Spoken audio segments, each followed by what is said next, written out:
may pagkain si Kuya Edwin. Hingi tayo. O di kaya, ubusin na lang natin. Pre, ba't nandito sa labas? Ang sarap kasi sinisimo ng hangin. Oo nga. Ang dagat to? Oo. Ang hangin, sarap. Masiba talaga to sa pagkain.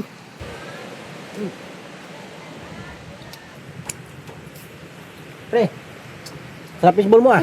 Siyempre, gawa ng misis ko. Ah.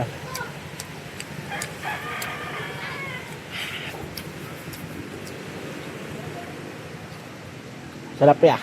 Ay, sarap.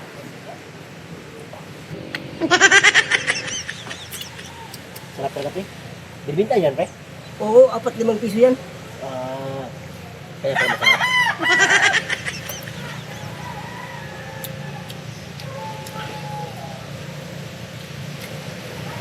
Okay, may isa pa oh. Sayang. Okay. Salamat na. Kasi ako. Tinaan mo lang sasapan yung fishbowl ah. Matik.